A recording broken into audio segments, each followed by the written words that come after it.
Some years ago, a wise commentator wrote, "You may not need a revolution to establish a democracy, but you must have a democracy to establish a revolution."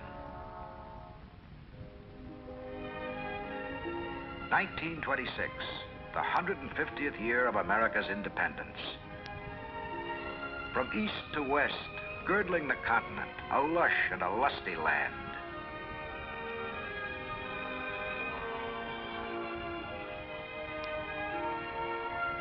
Yet even then, the signs were present. The ominous whispers. If you look beyond the fields, poverty, like a cancer, malignant.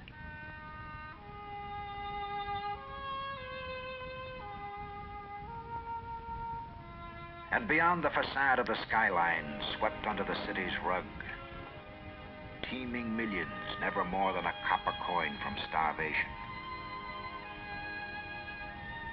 As the decade of the 20s neared its end, the great democracy of the West, the brave new world, became aware of strange twitchings and pains. Factories, tooled to the teeth, poured out a torrent of products.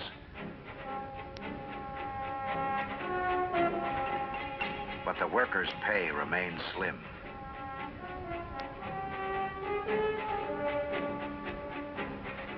And the farmers' return even slimmer.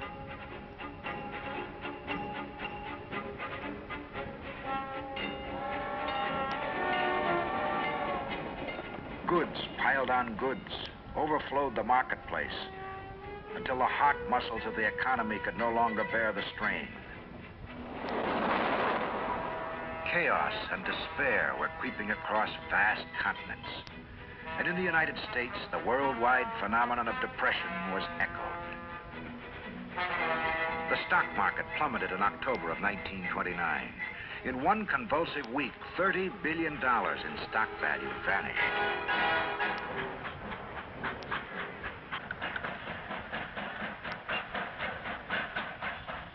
Unemployment spread like a gray, thick fog. By the winter of 1932, at least 12.5 million Americans were out of work. Once I built a railroad, made it run, made it race against time. Once I built a railroad, now it's done. Brother, can you spare a dime? Democracy shuddered. There was despair and disbelief. And it was not only in the United States, it was here and there around the world. The gray, sullen mass of depression. This was a cross line of history, a test point for freedom. There was a rumble and thunder, and in some places, collapse. But in the United States, there was a reserve, a stockpile of strength hitherto untapped, actually unrealized. It was spiritual more than economic. It was not made of slogans and watchwords, but of the human aspirations for freedom. This, and this alone, gave the strength for renewal, for the labors ahead in the unfinished revolution.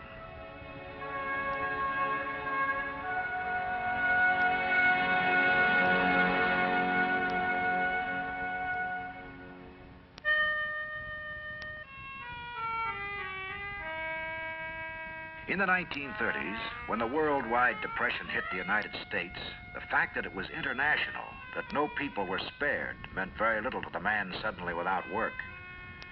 If it seemed to hit harder here in the United States than elsewhere, it was because standards had been higher, prosperity greater, making the fall deeper, more precipitous, more savage, and crushing. And remember, just 30 years ago, 1932 was an election year in the United States, but it was more than election. A question was to be answered. Could democracy, could a people write its own destiny? Could they use the tools of freedom to reconstruct the house of freedom? Some thought not. No one was sure. Some said, some few said, this will be the last election. There will never be another. No one was sure. How could they be? Equal to the need for food was the need for faith. The governor of New York was Franklin Delano Roosevelt. People were attracted to his warm personality, his vitality, his courage. They liked the way he threw his head back when he laughed, the tilt of his cigarette, the way he said, "my friend."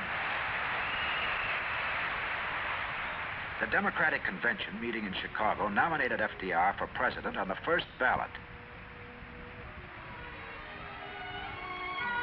Keynoting Roosevelt's campaign was his call for bold, persistent experimentation. He said, "It is common sense to take a method and try it. If it fails, admit it frankly and try another. But above all, try something. Try something." The people agreed. They said to FDR, "Try, try, try."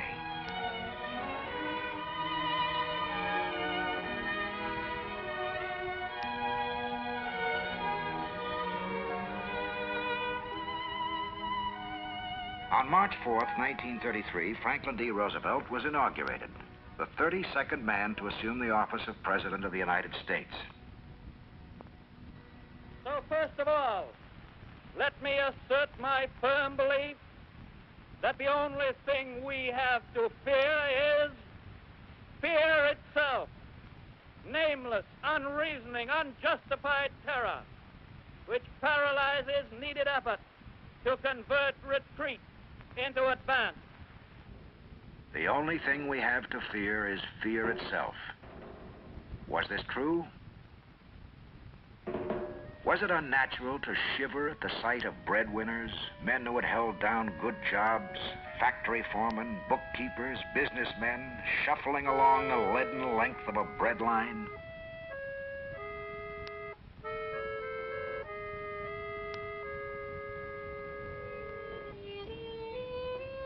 Half the active manpower of the United States drifting helplessly in search of work. Marriages off 22%. Birth rate down sharply. Suicide rate 40% higher than in 1929. Nothing to fear but fear itself?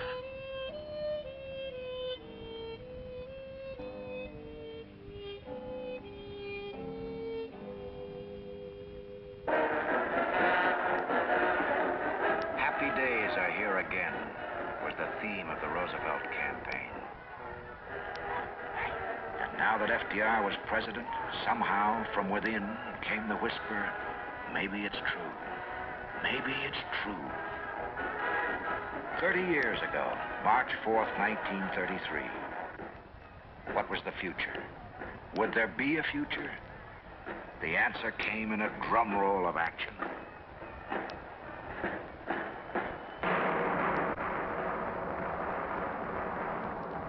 Congress was summoned to meet on March 9th.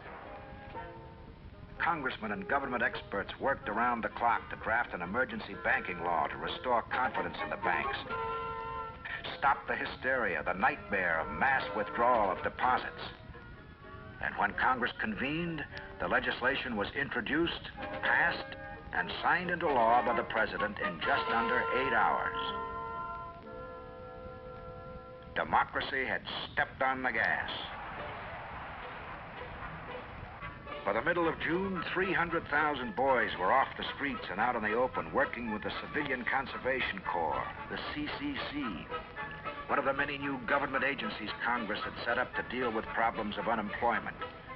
The CCC boys planted the trees, made reservoirs, improved parks, forests, watersheds, and recreational areas.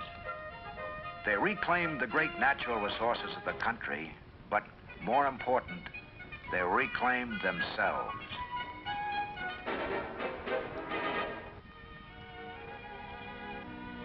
I feel almost as if I owned that land.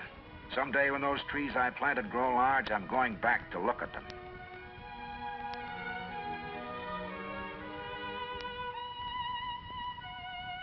The problem of the 13 to 15 million unemployed, nobody knew the exact figure, was tackled with a program of emergency work relief. Instead of a dole, a handout, men and women were put to work on a variety of needed projects.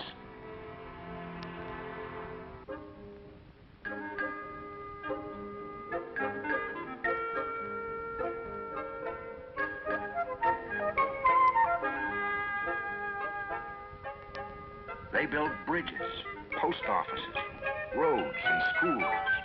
It cost nearly $1 billion. But in less than a year, 4 million were back at work. What magic words, at work. Did we want to work? Listen, we had fist fights over shovels.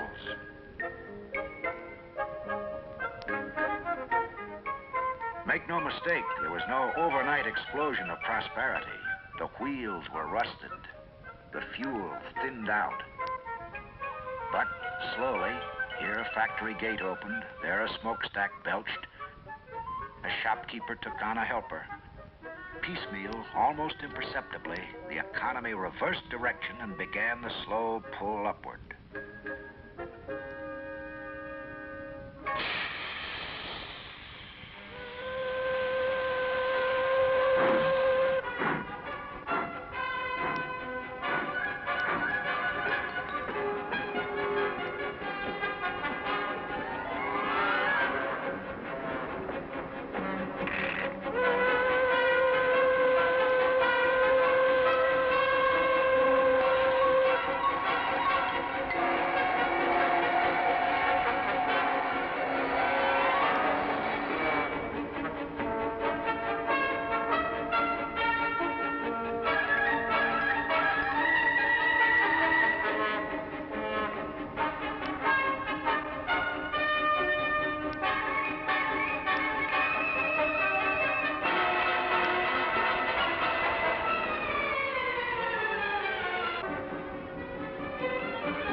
Depression was an old story to the farmer.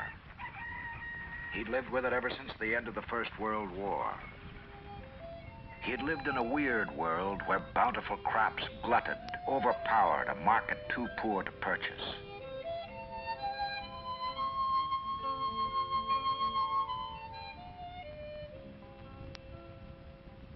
Now the Agricultural Adjustment Administration, the AAA, was created to put new underpinning to the farm economy. Production was curtailed. The farmer was paid for crops he volunteered not to raise. And, gradually, farm prices rose. And if the farmer could not luxuriate, he could at least survive. And so, in the first few months of the recovery program, the objective was emergency relief. Quick, immediate relief to the hardest-hit victims of the Depression. But even then, the people were aware of a profound change in their democracy. A change born of changing times. The natural response of a free government to the challenge of the times. 70 years before, Abraham Lincoln had said, "The legitimate object of government is to do for a community of people whatever they need to have done but cannot do in their separate and individual capacities."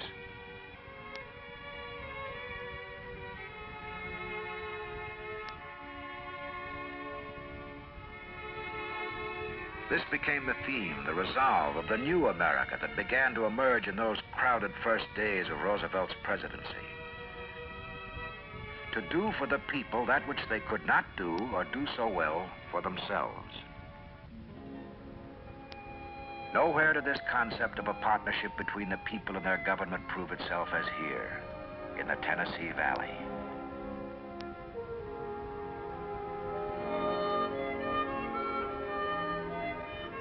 This was 40,000 square miles of entrenched poverty, land exhausted from overplanting, the people forever fatigued.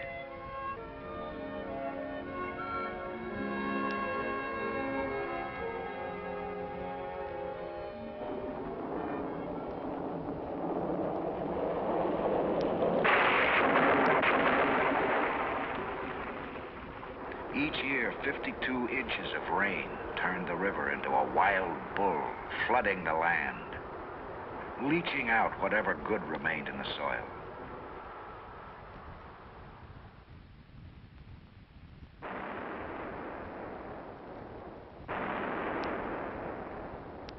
The Tennessee Valley Authority, a corporation with the power of government but possessing the flexibility and initiative of a private enterprise, came to the valley. built dams, power plants, power lines, and helped reclaim the land.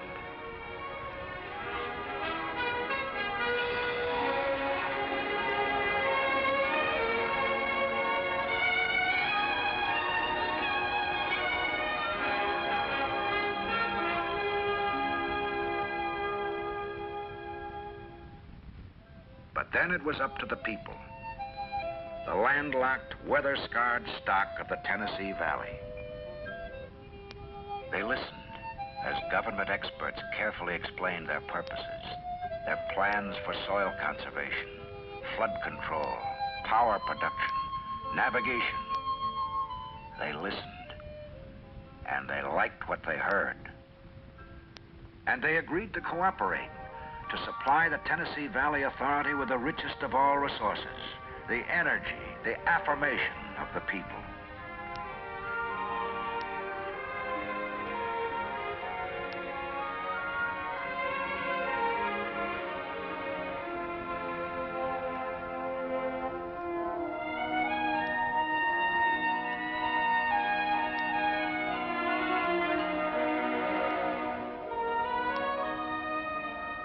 As the TVA transfused the Tennessee Valley, another new government agency sprang up, the Rural Electrification Administration, the REA, to finance the construction of power lines into the most isolated rural areas of the country.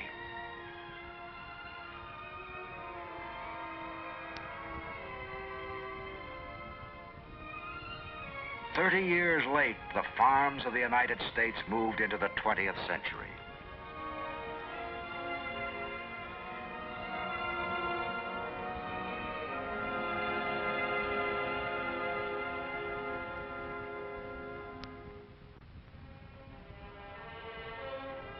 Make no mistake, there was nothing listless in American democracy in these seething times. Each new venture was thoroughly debated. Those for, those against, made themselves heard.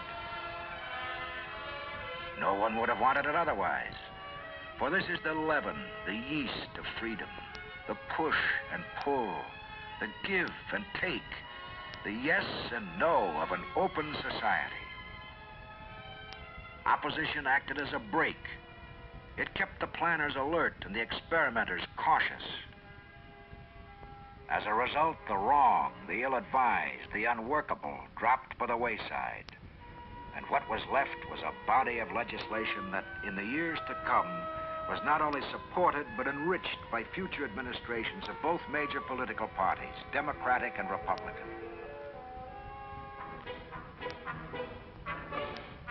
Recovery had been the first order of business in the 1930s. The farmer was given a feeling of security. New laws granted him short-term loans to finance his day-by-day operation, long-term credit to refinance his mortgages at a low interest rate, and subsidies for removing low-yield land from production. No one expected the 12 million plus out of work to march back on a payroll overnight. But quickly on the heels of the emergency program, a far more comprehensive public works program was begun.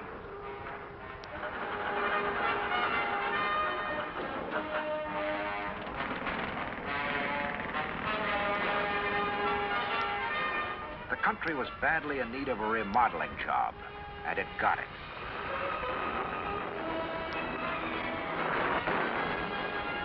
In 1933, America was living in a house that lived on borrowed time.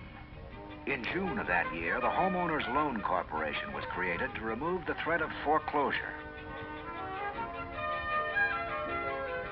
A year later, the federal government granted loans for home modernization and construction, supported and encouraged the construction of low-unit cost housing projects. These were recovery measures to re-nourish the economy, soak up the unemployed, stabilize and encourage private enterprise.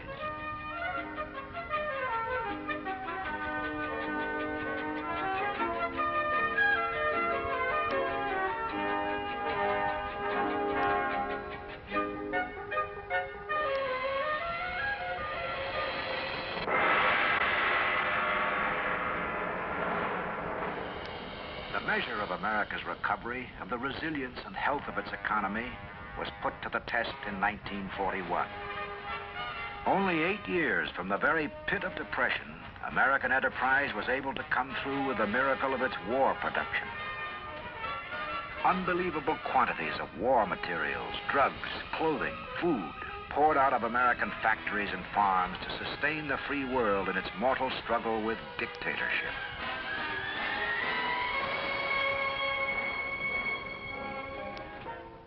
And after the war, consonant with its acknowledged responsibilities to the world community, American production, via the Marshall Plan, Point 4, foreign aid, did what needed doing to rebuild, sustain, and secure free societies on every continent of the globe.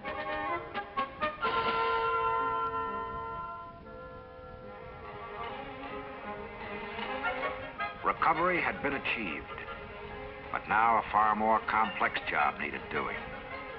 Reform, the process of bringing the human scales back into equilibrium.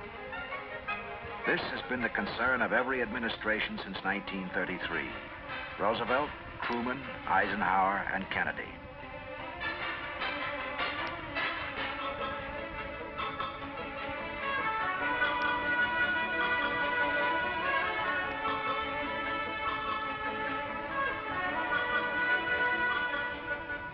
This process of sustentation was broadened to cover labor reforms, equal job opportunities, civil rights, old age benefits, Social Security, including medical research, medical care, education, each and every avenue of human welfare.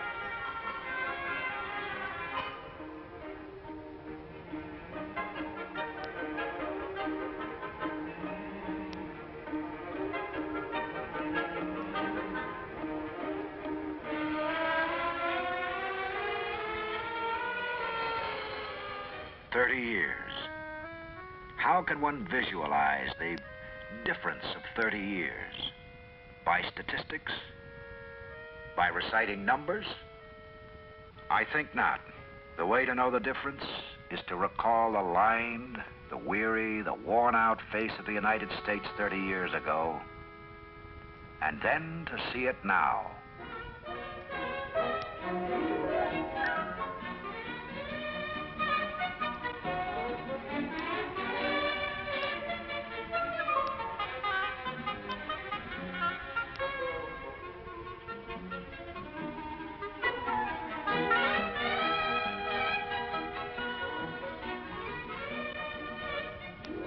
Pull down a corner of your memory at this point and mark it well. This was not done in a nation where the people are led, their lives regulated, their individuality submerged. This was done in a nation where the people lead and the government follows, where each man for himself carves his monument, where a man can be for or against, but either way is heard. What is ahead? This for sure, an enormous adventure. There will be dips and surges in the economy. This is to be expected. But now, with the built-in safeguards, the government always on the alert, there will be no boom or bust. The progression to higher standards, more equality of opportunity will continue. Problems? Of course. The new technology, automation, will produce problems aplenty. But this time, the United States will not be caught off guard. In 1962, President Kennedy signed into law the Manpower Development and Training Act. This look-ahead legislation establishes a program of re-education, retraining of workers today for the new skills they will need tomorrow. So far, we have come from the hands-off attitude of 30 years ago. A word of summary. The past 30 years of development and progress in the United States has proved the concept of modern democracy as a partnership, a joint venture between the people and their government in the preservation of a free and vital society. Thomas Paine, a great patriot, called the American Revolution of 1776 a spark never to be extinguished. The revolution he knew, the struggle for independence and individual freedom, continues to our own day, and it will forever remain unfinished, for the dreams of men defy horizons.